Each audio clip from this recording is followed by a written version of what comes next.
akan disampaikan oleh Ibu Pipi Miralina. Bismillahirrahmanirrahim. Assalamualaikum warahmatullahi wabarakatuh. Yang saya hormati Bapak Kepala SMP Negeri 33 Kota Bekasi, yang saya hormati Bapak Ibu Wakil Kepala Sekolah dan Staf, yang saya hormati Bapak Ibu Guru Pengajar dan keluarga besar SMP Negeri 33 Kota Bekasi. Alhamdulillah wa syukurillah pada pagi hari ini kita bisa berkumpul bersama. Atas izin Allah kita bisa melaksanakan tugas sehari-hari di SMP 33 Kota Bekasi. Untuk mengawali hari Senin pagi tadi kita sudah melaksanakan kegiatan upacara bendera, dan selanjutnya sekarang kita akan melaksanakan kegiatan seminar dengan tema penerapan budaya positif di sekolah dalam rangka mendukung calon guru penggerak angkatan ke-7 Provinsi Jawa Barat dari SMP 33 Kota Bekasi, yaitu Ibu Pipi Miralini SPD. Bapak Ibu yang saya hormati, untuk acara pada hari ini tidak banyak, hanya beberapa saja. Yang pertama pembukaan yang sudah disampaikan oleh saya, dan selanjutnya adalah sambutan dari Bapak Kepala Sekolah mengenai penerapan budaya positif di sekolah, dan yang terakhir adalah acara inti, yaitu paparan tentang penerapan budaya positif di sekolah yang akan disampaikan oleh Ibu Pipi Miralini SPD. Oleh sebab itu Bapak Ibu, mari kita mulai acara ini dengan sama-sama membaca basmalah. Bismillahirrahmanirrahim. Bapak Ibu yang saya hormati, kita menginjak pada acara yang kedua, yaitu sambutan dari Kepala SMP Negeri 33 Bekasi yang akan disampaikan oleh yang terhormat Bapak Faidi SPD MM. Kepada beliau kami persilakan.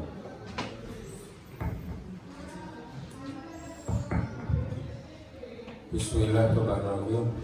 Assalamualaikum warahmatullahi wabarakatuh. Waalaikumsalam.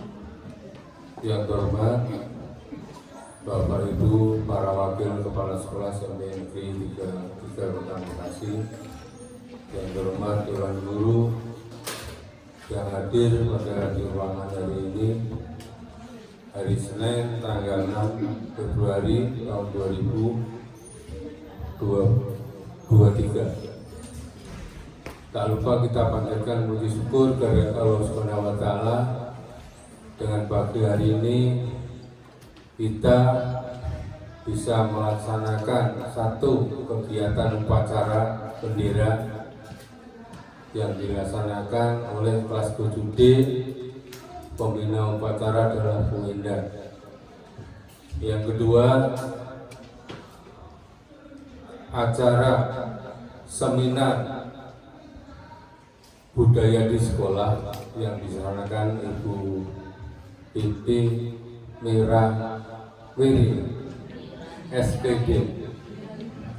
Mudah-mudahan yang akan datang teman-teman kita selalu semangat seperti kayak Bu Pipi. Beliau aja punya orang kecil ya, hebatnya luar biasa. Itulah teman-teman harus ada semangat dan untuk mendukung program Bu Pipi ke jenjang tingkat provinsi nanti. Yang ketiga, evaluasi sedikit tentang kegiatan upacara. Tadi sudah disampaikan pembina upacara, hari kemarin dengan hari ini lebih tenang di hari ini dalam pelaksanaan upacara bendera siswa-siswinya. Adapun ada beberapa saya evaluasi bapak-bapaknya guru cuma ada 3 orang atau berapa tadi. Yang lainnya kedepannya namanya kewajiban kita harus hadir dan ikut melaksanakan upacara. Yang tidak ikut ada kepentingan boleh memberi keterangan kepada para wakil kepala sekolah. Ini adalah tugas bersama dan kewajiban bersama dalam melaksanakan sumpah tugas kita sebagai guru dan tenaga pendidik. Nah, itu yang untuk sampaikan. Sudah 3 minggu yang lalu sampai sekarang, pengikut upacara dari Bapak Ibu guru memang sudah luar biasa. Cuma hari ini tadi bapak-bapaknya yang kurang muncul cuma ada 4 atau berapa. Pak Tong, Pak Andawan, saya, terus siapa lagi satunya tadi. Itu perlu diingatkan. Pak Mulana ya, Pak Tong ada tadi kan? Nah, saya ngeliat pakai topi, saya sampai nengok 3 kali kalau nggak 4 kali tadi. Nah, itulah, ini bukan teguran supaya ada motivasi semangat berikutnya. Nah, dalam acara ini mudah-mudahan Bu Pipi sampai besok hari tanggal 7 Selasa mudah-mudahan selalu diberi kemudahan untuk melaksanakan calon guru penggerak tingkat provinsi Jawa Barat. Sekian, Assalamualaikum warahmatullahi wabarakatuh. Waalaikumsalam warahmatullahi wabarakatuh. Demikian Bapak Ibu yang saya hormati, sambutan dari Bapak Kepala Sekolah untuk mengawali kegiatan pagi hari ini. Baik Bapak Ibu, kita akan segera mulai dan menyimak apa saja yang akan disampaikan oleh Ibu Pipi Minal ini tentang penerapan budaya positif di sekolah. Oleh sebab itu kami persilahkan Ibu Pipi untuk memulai. Silakan. Baik, Assalamualaikum warahmatullahi wabarakatuh. Sebelumnya terima kasih kepada Bapak Kepala Sekolah, Bapak Ibu Wakil Kepala Sekolah SMP 33 Kota Bekasi yang memberikan kesempatan saya sekali lagi untuk menyampaikan budaya positif penerapannya ya di sekolah. Saya akan coba di sana saja bisa lebih.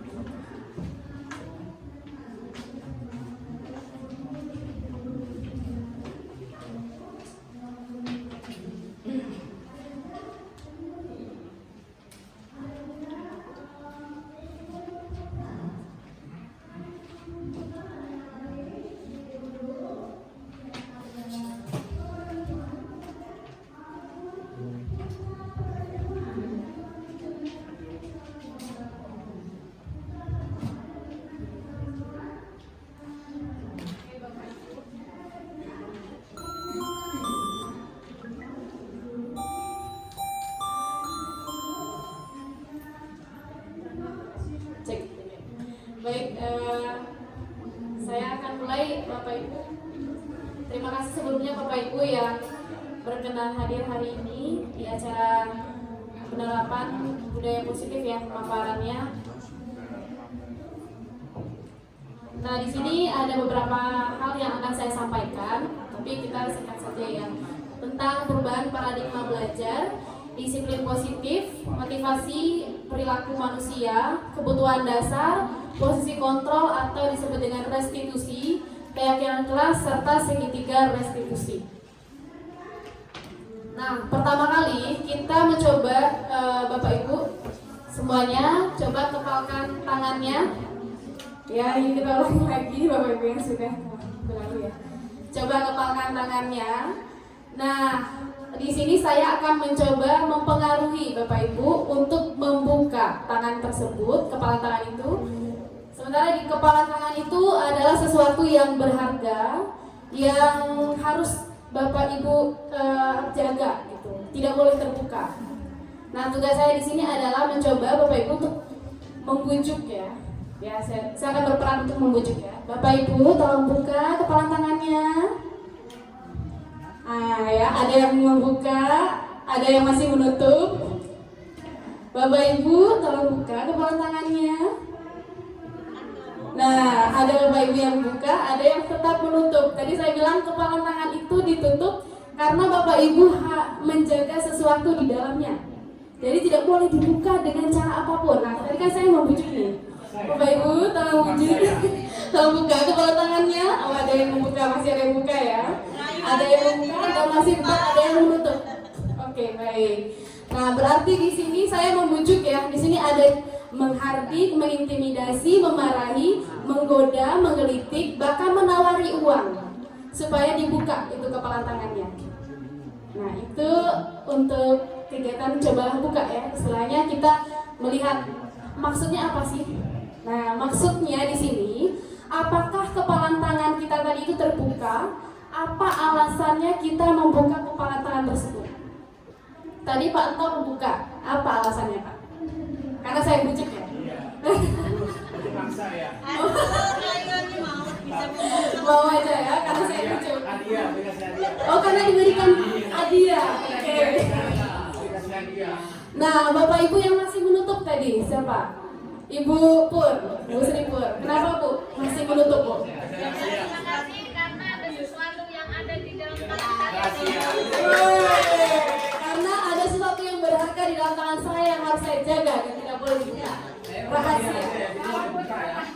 Walaupun karena ingin hadiah gitu ya. Oke, nah jadi dalam kegiatan kita tadi Bapak Ibu, kita membuka dan menutup kepala tangan itu, sebenarnya siapa sih yang memegang kendali membuka dan menutupnya? Kita sendiri. Nah, kontrol untuk membuka dan menutup kepala tangan itu adalah kontrol diri kita sendiri. Betul sekali.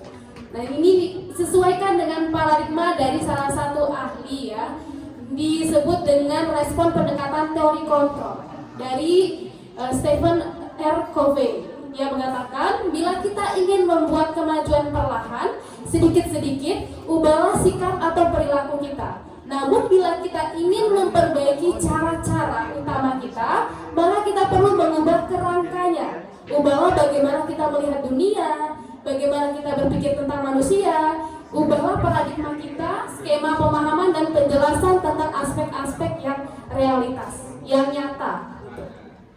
Sekarang kita akan lihat perbedaannya. Nah, apakah selama ini kita adalah orang yang bertipe stimulus respon atau kita yang teori kontrol? Ada dua tipe ya Bapak Ibu, kita lihat nih. Yang pertama di stimulus respon, realitas kebutuhan kita tuh kita sama, kita mikirnya sama gitu. Oh, kebutuhan sama dia sama nih, berarti itu kita bertipe stimulus respon. Sementara kalau di teori kontrol, kita tuh berpikir bahwa setiap orang itu punya kebutuhan yang beda-beda, nggak bisa disamain. Salah satunya mungkin cara kita memandang anak ya, wah anak itu sama aja. Ternyata anak itu punya kebutuhan yang berbeda-beda. Nah, yang selanjutnya, semua orang melihat hal yang sama, itu di stimulus respon, hampir sama dia realitas tadi ya. Teori kontrol juga setiap orang memiliki gambaran yang berbeda tentang sesuatu. Lalu kita mencoba mengubah orang agar berpandangan sama. Nah, apakah kita selama ini mencoba membuat seseorang itu berpandangannya sama kita? Atau kita malah berusaha paham, oh ternyata pandangan orang lain itu tentang dunia beda-beda ya. Ternyata pikiran kita sama orang itu beda gitu. Atau malah kita mencoba seseorang untuk biar pandangannya sama kita. Kesannya kita malah otoriter ya, memaksa gitu. Nah, di sini juga perilaku buruk dilihat sebagai suatu kesalahan, itu di stimulus respon. Sementara kalau teori kontrol, seseorang yang berperilaku buruk itu pasti ada tujuannya. Lebih ke kita mencari apa ya maksudnya ya, kenapa ya kok dia seperti itu. Tapi kalau kita di stimulus respon, kita ngaku oh perilaku buruk itu udah salah, udah pasti salah. Tanpa kita cari tahu dulu tujuannya apa sebenarnya di balik itu. Selanjutnya, di stimulus respon, orang lain bisa mengontrol saya. Pikiran kita, orang lain bisa mengontrol saya. Sementara di teori kontrol, hanya kita sendiri yang bisa mengontrol diri kita. Betul Bapak Ibu? Iya. Apakah kita selama ini pikirnya, wah itu Bapak itu yang mengontrol saya? Atau selama ini kita, hanya saya yang bisa mengontrol diri saya sendiri? Saya mau baik, saya mau buruk, hanya saya. Terus di stimulus respon, saya bisa mengontrol orang lain. Sementara di teori kontrol, kita tidak bisa mengontrol orang lain. Tugas kita hanya memberi peringatan mungkin ya, tapi tidak bisa mengontrol. Dan stimulus respon, pemaksaan ada pada saat bujukan gagal. Kalau di teori kontrol, kolaborasi dan konsensus menciptakan pilihan-pilihan baru. Kalau di stimulus respon kan berarti intinya kalau bujukan nggak mempan, ya udah dipaksa aja. Tapi kalau di teori kontrol, oh kita perlu ada rembukan, kita perlu ada obrolan lebih dalam, diskusi, apa yang dia mau, apa yang saya mau, seperti itu. Nah kalau di stimulus respon juga berpikirnya ada menang, pasti ada yang kalah. Tapi kalau teori kontrol, pikirannya menang-menang. Nah, materi yang kedua yaitu tentang disiplin. Disiplin, nah ini juga PR terbesar untuk diri saya sendiri, Bapak Ibu ya. Disiplin ini sering kita hubungkan dengan yang namanya hukuman. Apakah benar seperti itu? Dalam budaya kita, kalau kita maknai sebuah disiplin itu adalah seseorang yang melakukan yang untuk mendapatkan kepatuhan. Cenderungnya itu dikaitkan dengan rasa ketidaknyamanan. Jadi kalau kita disiplin, nggak nyaman gitu rasanya. Kok gitu ya? Nah, berarti ada yang salah. Disiplin seperti itu. Lalu yang bagaimana yang bagusnya? Oke, di sini ada dua ahli. Saya kutip dari Bapak Ki Hajar Dewantara dan Dian Gosen ya. Dia menyatakan dari Bapak Ki Hajar Dewantara bahwa untuk mencapai kemerdekaan atau dalam konteks pendidikan, menciptakan murid yang merdeka syarat utamanya adalah disiplin. Disiplin yang kuat. Yang dimana disiplin itu adalah disiplin diri atau self-disiplin. Yang memotivasinya dari dalam atau internal. Jadi bukan sesuatu yang dari luar, tapi memang dari dalam diri si anak. Nah, yang kedua, Dian Gosen juga menyetujui apa yang disampaikan Bapak Ki Hajar Dewantara. Menyatakan kalau disiplin ini sebenarnya arti katanya itu adalah belajar. Jadi kalau disiplin itu akar katanya itu adalah disiple atau murid mengikuti dengan dia beralasan belajar dengan itu. Mengikuti suatu hal itu karena ada alasannya, karena apa gitu. Jadi dia belajar bukan hanya misalnya patuh datang tepat waktu misalnya, tapi kita tidak tahu apa sih makna kenapa dia harus datang tepat waktu. Nah, jadi selama ini mungkin pemaksaan kepatuhan yang seperti itu harusnya juga dikasih tahu apa alasan-alasan dibalik dia melakukannya, sehingga terbentuklah yang namanya motivasi internal atau motivasi yang berasal dari dalam, bukan yang dari luar. Nah, di sini disiplin positif, tadi disiplin menghasilkan nilai-nilai atau kebijakan universal atau nilai-nilai baik dalam diri si anak. Kita ambil contohnya aja nilainya di profil pelajar Pancasila ya Bapak Ibu, yang tentang beriman, mandiri, bernalar kritis, kebinekaan, gotong royong gitu, dan kreatif. Nilai-nilainya sebenarnya banyak. Nah, saya ambilnya cuma nilai profil pelajar Pancasila karena berkaitan dengan kita ya di kurikulum merdeka gitu. Nah, budaya positif itu akan menghasilkan nilai-nilai positif juga. Nah, materi berikutnya yaitu tentang motivasi. Kalau disiplin tadi berarti ada motivasi di dalamnya. Motivasi yang seperti apa? Tadi sudah kita bahas sedikit. Ada yang internal dan juga eksternal.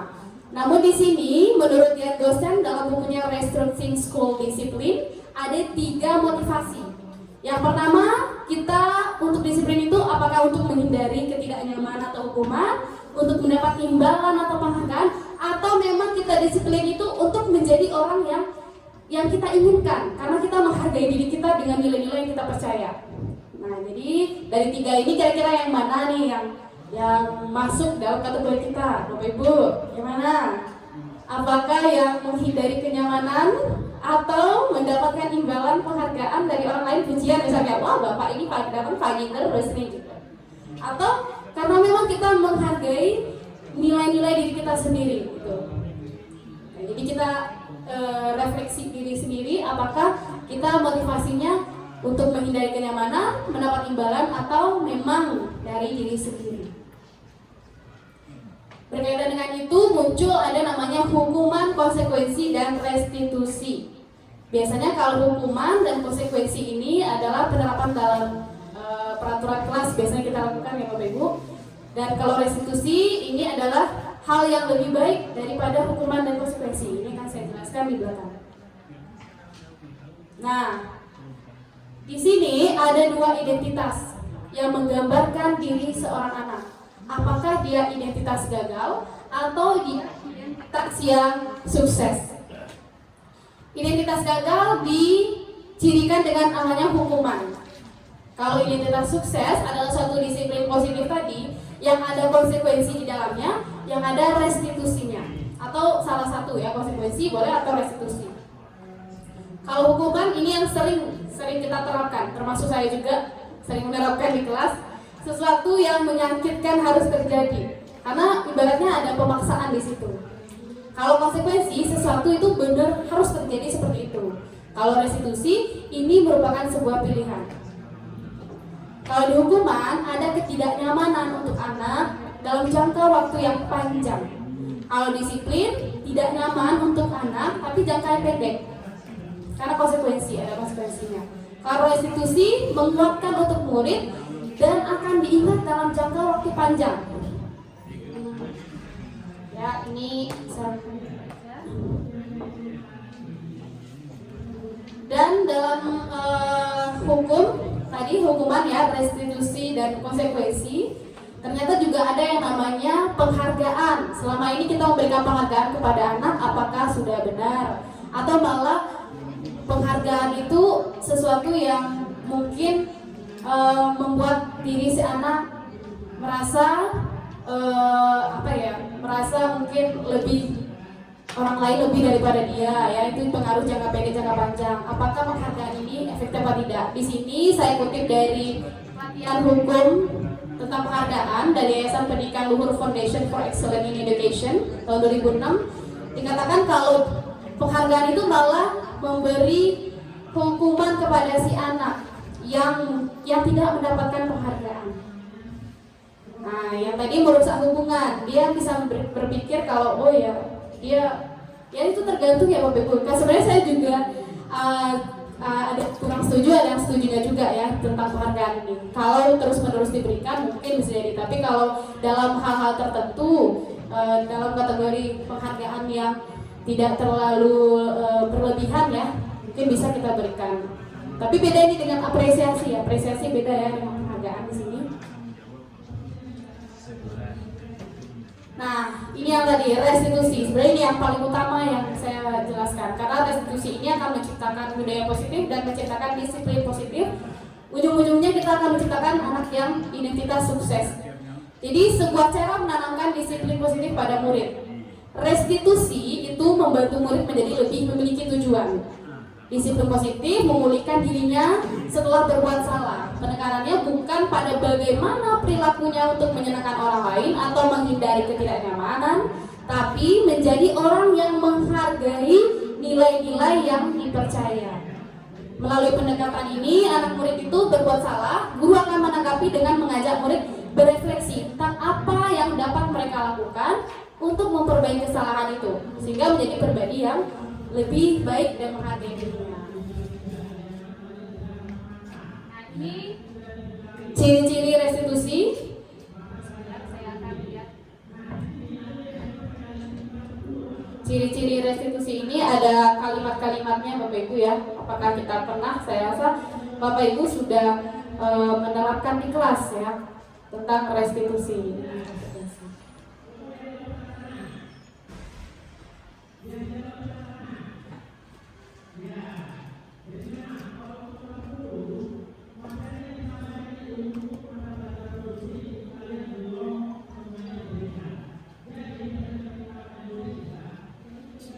Nah, ini contohnya, ini ciri-cirinya. Restitusi bukan untuk menebus kesalahan, namun untuk belajar dari kesalahan. Jadi kalau kita lihat pendekatan dari restitusi, ini saya simpulkan, ketika murid ini berbuat salah, kita guru mengarahkan dia untuk mengetahui kesalahannya, bukan untuk lebih kepada memperbaiki. Ya, apakah itu salah apa tidak? Ya lebih ke validasi. Benar apa tidak yang kamu lakukan? Gitu. Nah itu kita di ciri-ciri restitusi ini berhubungan dengan usaha untuk menebus kesalahan itu seperti apa. Tapi ini inisiatif yang datang dari murid, bukan kita. Gitu. Terus ciri-ciri yang kedua, dia bisa memperbaiki hubungan. Artinya restitusi ini membantu murid-murid dalam hal mereka ingin menjadi orang seperti apakah dia. Proses ini lebih cenderung ke refleksi. Nah, yang ketiga, apakah restitusi ini bentuknya paksaan? Bukan ya, restitusi ini berupa tawaran. Jadi dia dipaksa bukan untuk dipaksa, tapi untuk dia mendapatkan tawaran, konsekuensi dari hal itu. Misalnya, kamu boleh pukul aku balik biar pas. Nah, jadi dia memaksa temannya akan mengatakan itu, kamu boleh pukul aku balik. Jadi memaksa melakukan restitusi bertentangan dengan perkembangan moral. Itu kebebasan untuk membuat pilihan. Oleh karena itu, penting untuk kita menciptakan kondisi yang buat murid kita bersedia menyelesaikan masalah dan berbuat lebih baik lagi dengan berkata, nggak apa-apa kok berbuat salah, itu manusiawi. Semua orang pasti pernah berbuat salah.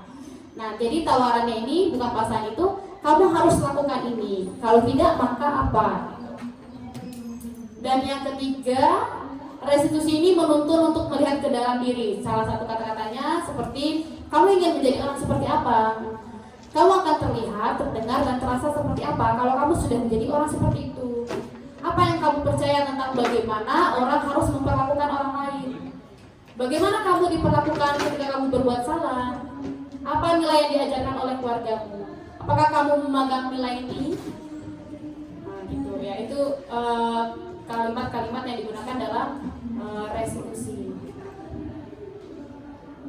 Nah, selanjutnya tentang keyakinan kelas. Ini adalah salah satu penerapan harusnya ya.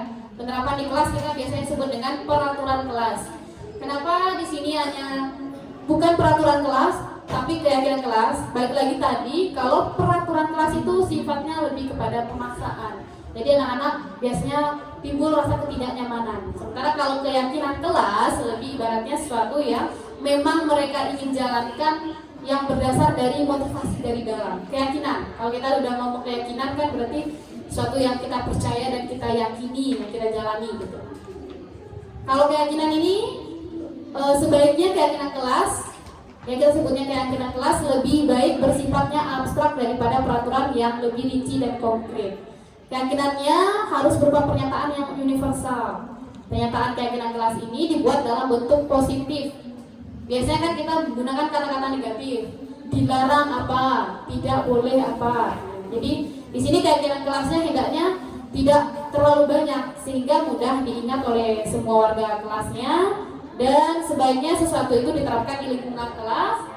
Semua warga kelasnya harus berkontribusi, jadi ikut. Selama ini mungkin kita membuat peraturan, kita yang paling aktif gitu. Anak-anak hanya menerima, mengikuti saja. Tapi kalau di sini keyakinan kelas, mereka ikut nimbrung, ikut berkontribusi dalam pembuatan keyakinan kelasnya. Jadi ada kegiatan diskusi atau curah pendapat. Dan kita harus ada peninjauan apakah keyakinan kelas ini bagus diterapkan atau ada hal-hal yang membuat keyakinan kelasnya tidak efektif gitu. Nah, contoh keyakinan kelas ini di kelas 7 Bapak Ibu. Contohnya, kami meyakini bahwa sangat penting untuk menghormati semua orang dan barang milik orang lain. Nah, biasanya kan kita gunakan kata-kata dilarang berkata kotor kepada orang lain, dilarang mengambil milik orang lain misalnya. Nah, tapi di sini kata-katanya tidak ada negatif, tidak ada kata-kata yang seperti dilarang tadi. Lebih kepada kata yang afirmasi, saya lihat ya. Kami meyakini bahwa sangat penting untuk menghormati semua orang dan barang milik orang lain. Nah, ini seperti kata-kata hipnotis. Jadi anak-anak secara tidak langsung meyakini, oh ya, sangat penting untuk menghormati semua orang dan barang milik orang lain. Itu salah satunya. Selanjutnya yaitu tentang kebutuhan. Nah, ketika kita sudah tahu tadi bagaimana tentang restitusi, kita harus tahu juga bahwa setiap anak itu tadi punya kebutuhannya masing-masing. Nanti atau mungkin Bapak Ibu sudah secara tidak langsung ya, ketika menghadapi masalah langsung tahu, oh ternyata si anak ini butuhnya kasih sayang. Oh si anak ini ternyata butuhnya kebebasan, di rumahnya ternyata seperti ini, seperti itu gitu. Saya sering dengar ya. Nah, jadi ada 5 kebutuhan dasar. Yang pertama, kebutuhan bertahan hidup. Kebutuhan dari rasa lapar gitu ya. Terus kasih sayang dan rasa diterima. Apa kebutuhan yang ketiga yaitu kebutuhan penguasaan. Yang keempat kebebasan, kebutuhan akan pilihan dan kesenangan, kebutuhan akan merasa senang. Nah, misalnya contoh, ada anak di kelas yang mengganggu temannya yang sedang makan misalnya, mengambil bekal temannya. Nah, pasti di situ kita mikir, apakah dia kebutuhan bertahan hidup? Apa benar dia nggak makan dari rumah? Apa bagaimana? Atau kebutuhan rasa kasih sayang? Dia ingin diperhatikan gitu. Kalau dia ambil makan temannya kan nanti temannya ngadu gitu. Jadi dia ingin diperhatikan. Atau dia ingin mendapatkan pengakuan. Oh, saya ada loh di sini gitu. Atau dia hanya untuk kebebasan karena di rumahnya nggak bisa milih tuh makanan, tapi makanan itu dimakan temannya di hari itu misalnya. Jadi dia nyoba, jadi bebas lah. Saya bisa nyobain gitu. Atau memang hanya untuk bersenang-senang. Jadi ketika kita menghadapi si anak, ada 5 kebutuhan dasar yang sebenarnya bisa kita cari tahu ketika kita menghadapi permasalahan setiap anak. Nah, selanjutnya ini 5 posisi kontrol. 5 posisi kontrol tadi berkaitan dengan restitusi, ada tentang penghukum, pembuat merasa bersalah, teman, pemantau, manajer. Jadi kalau untuk perilaku kontrol negatif, kita seorang guru, apakah kita selama ini sebagai penghukum atau membuat si anak merasa bersalah? Nah, contoh kata-katanya, kalau kamu tidak melakukannya, saya akan apa? Nah, kalau untuk membuat merasa bersalah, kamu sudah mengecewakan ibu, kamu tuh udah ngecewain bapak loh. Nah, itu ternyata salah satu bentuk perilaku kontrol negatif kita terhadap anak dalam posisi kontrol. Lalu posisi kontrol yang baik yang seperti apa? Posisi perilaku kontrol positif, dan yang paling baiknya itu adalah restitusi atau perilaku kontrol manajer ya. Perilaku kontrol positif kita anggap anak sebagai teman. Misalnya, lakukan ini ya demi bapak. Ya udah nanti bapak bantu deh kamu. Nah, itu kan anggapnya kita sebagai teman. Lalu kalau dalam segi pemantau, peraturannya apa? Apa konsekuensinya? Nah, itu sudah mulai netral. Tapi kalau manajer, kata-kata yang sering digunakan, apa yang kita yakini? Apakah kamu meyakini hal tersebut? Kalau kamu meyakininya, maukah kamu memperbaikinya? Nah, jadi kita tidak di sini menyalahkan, tapi lebih kepada si anak itu memperbaiki dirinya. Ya, jadi kontrol diri yang paling baik adalah manajer. Perilaku kontrol negatif adalah penghukum dan pembuat merasa bersalah. Oke, jadi di sini ada hasilnya Bapak Ibu ya. Kalau perilaku kontrol negatif, tadi kalau dari segi penghukum, hasilnya itu akan membuat si anak itu mendendam, memberontak, bahkan menyalahkan dirinya sendiri. Tapi kalau si pembuat merasa bersalah, artinya anak itu kita anggap dia bisa merasa bersalah nih dengan kita ngomong gini, itu akan menyembunyikan, dia akan mencoba untuk berbohong jadi istilahnya. Lalu kalau untuk perilaku kontrol positif, kalau kita jadikan anak itu teman, dia akan ketergantungan. Jadi saat dengan kita dia seperti itu, tapi dengan guru lain yang malah beda. Kalau pemantau, kita menyesuaikan bila diawasi. Bila diawasi aja nih, nanti bila nggak diawasi nanti kembali lagi gitu.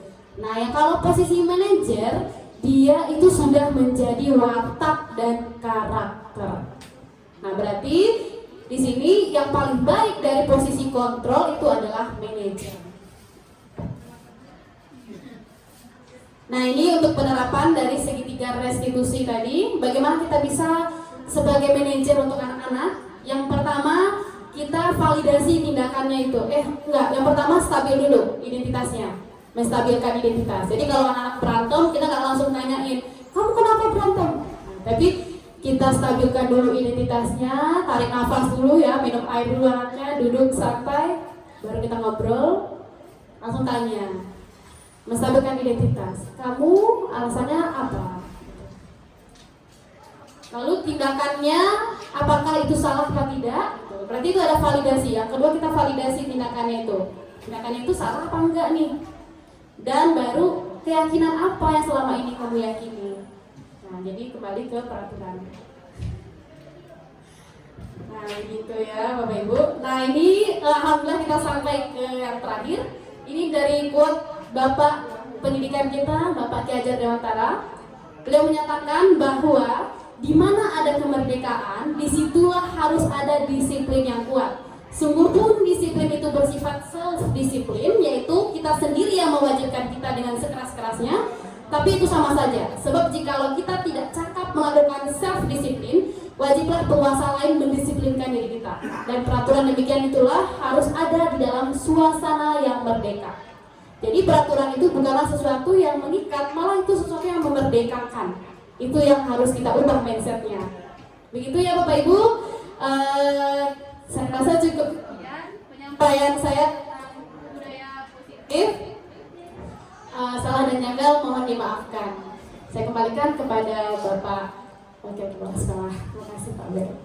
Terima kasih Ibu Pipi yang sudah menjabat. Tepuk tangan yang mulia Bapak Ibu. Intinya kalau saya tangkap tadi adalah sebuah teori yang disebut dengan restitusi. Mudah-mudahan nanti terutama teman-teman yang berkaitan langsung dengan siswa dan penanganan kenakalan siswa mencoba untuk menerapkan teori ini. Dan sayang sekali teori ini datangnya telat. Coba kemarin bisa kita praktekkan ke Moses yang mungkin bisa. Cuma karena Moses memiliki tingkat kemerdekaan yang lebih tinggi, jadi dia merdeka di sana.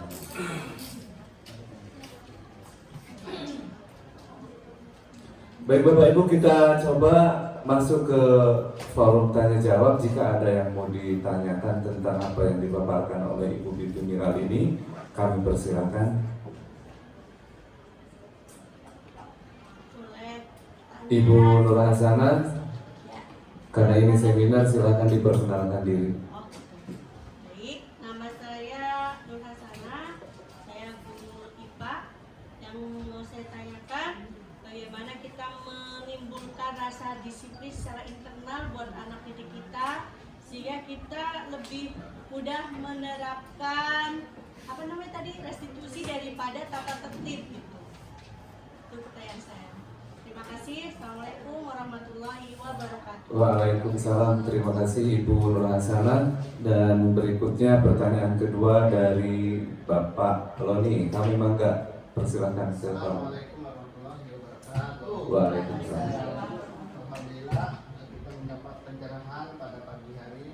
Walaupun dari dulu kita sudah tahu kata-kata disiplin dari dulu, tapi penerapan di lapangan itu jauh dengan apa yang kita pelajari dari teori.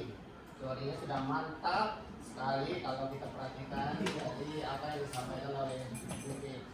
Tapi menjadi kendala selama ini baik disiplin kita sebagai seorang pengajar maupun disiplin dari anak-anak didik kita sudah menyampaikan. Tapi di lapangan itu teori dengan praktek itu seakan-akan berlawanan. Kalau menurut saya ini kan konsep manusia, ada betul, ada salahnya.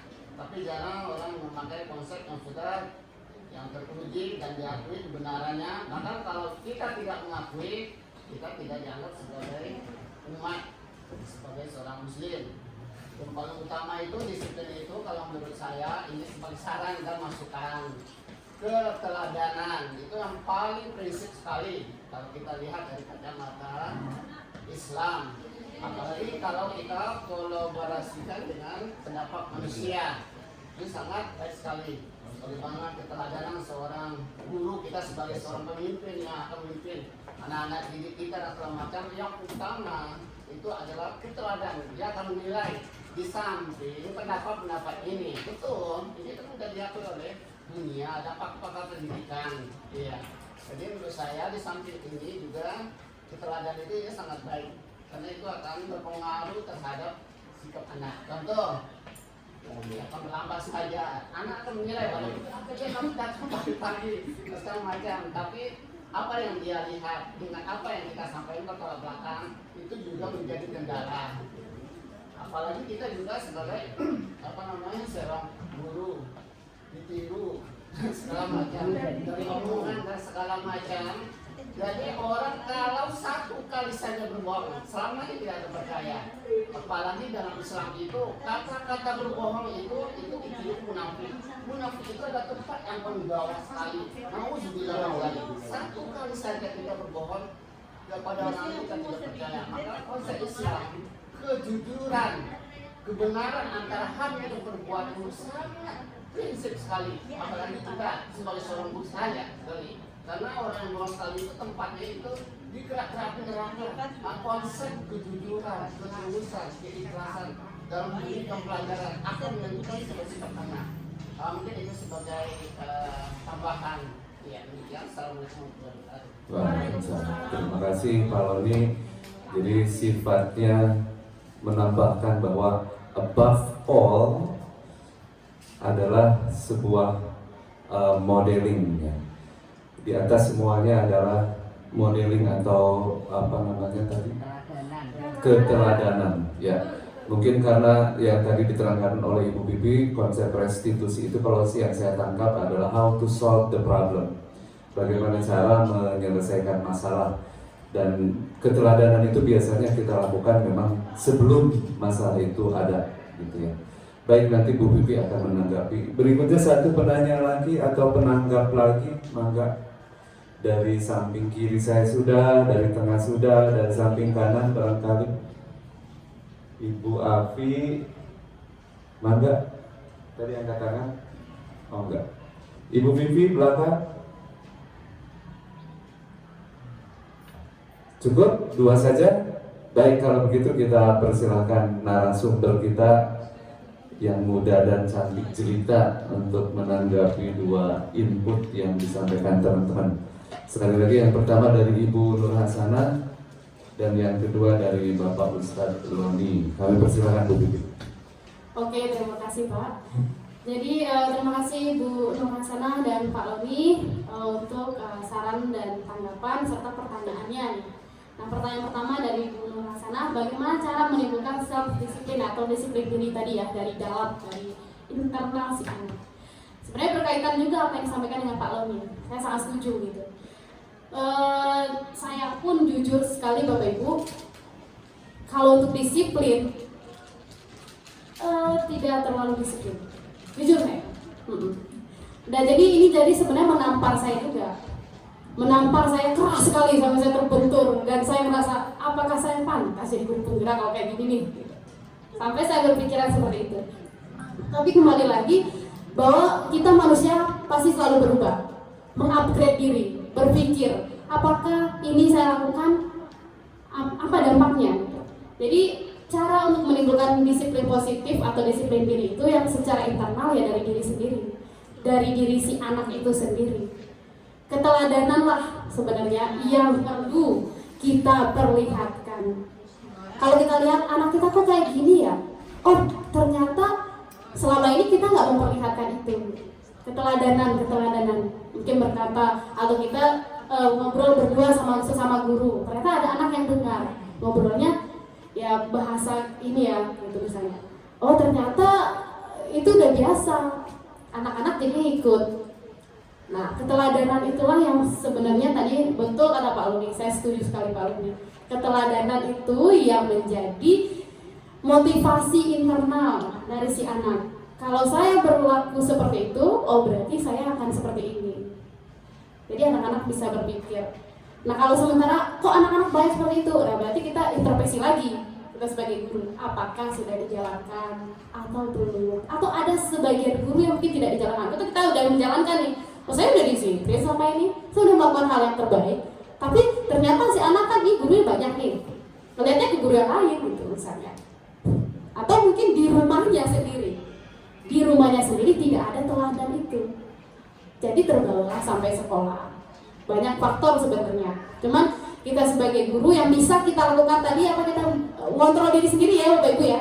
Kita mengontrol diri kita sendiri. Kita bisa memperbaiki diri kita sendiri, kita nggak bisa kontrol orang lain. Begitu. Itu ya Bu Nur Hasanah. Jadi keteladanan dari kontrol diri kita sendiri. Dan mudah-mudahan itu dicontoh oleh anak-anak kita. Sudah. Yang kedua, tadi tanggapan dari Pak Loni, saya setuju sekali Pak Loni. Sebenarnya ini juga di dalam Islam ya, jelas gitu bahwa kalau kita mau mencontoh yang Rasulullah SAW, suri teladan, rahmatan seluruh alam. Itu yang harusnya kita teladani. Tapi kan teori-teori yang lain di luar sana juga berkembang sesuai dengan perkembangan yang ada sekarang. Terima kasih Pak Loni, cukup gitu Pak. Baik, terima kasih Ibu narasumber, Ibu Bibi.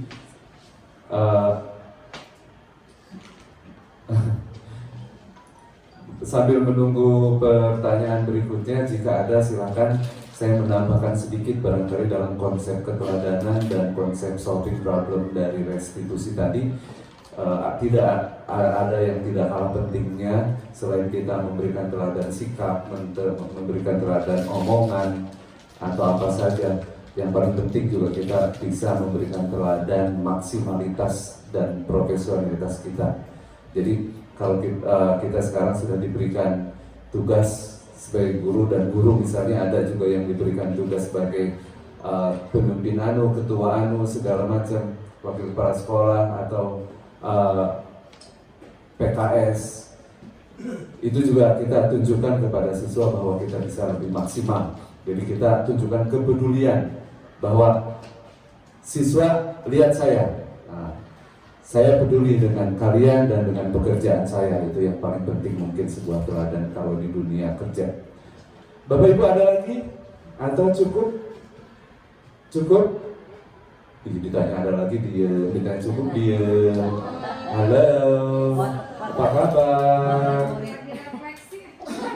Lagi refleksi, jangan terlalu bawah, nanti malah jadi nuntutan. Sudah ya Bapak Ibu, tidak ada yang bertanya lagi? Baik, kalau begitu karena nanya pun saya nggak dijawab lagi pasti. Baik, kalau begitu kita sudahi dan kita selesaikan acara seminar penerapan budaya positif di sekolah di lingkungan SMP Negeri 33 Kota Bekasi. Ucap terima kasih dari lubuk hati yang paling dalam, terutama kepada narasumber Ibu Bibi Miralini SPD. Semoga beliau segera bisa lulus CGP-nya dan akan menulari semangatnya kepada teman-teman yang memang berhak mendaftarkan CGP. Sedih saya kalau saya ngurusin CGP ini. 52 tahun sudah tidak boleh ya. Dan yang berikutnya doa untuk kita juga, semoga kita bisa sedikit banyak menyerap apa yang disampaikan oleh penyaji materi. Oleh sebab itu saya sebagai pembawa acara mohon maaf yang sebesar-besarnya jika sajian hari ini kurang berkenan, dan terima kasih. Assalamualaikum warahmatullahi wabarakatuh. Ada pengumuman lagi Bapak atau sudah ini briefingnya? Sudah? Ketika kenapa? Oh ya, kelas 9 hari ini ada jadwal foto kelas. Barusan Pak Petrus menyampaikan masalah instruksinya di mana, bagaimana, jam berapa nanti diumumkan di grup. Jadi Bapak Ibu yang ada di kelas 9 coba dikontrol putra putri kita apa bajunya udah bisa untuk foto atau bagaimana. Itu foto pakai topi nggak? Enggak ya?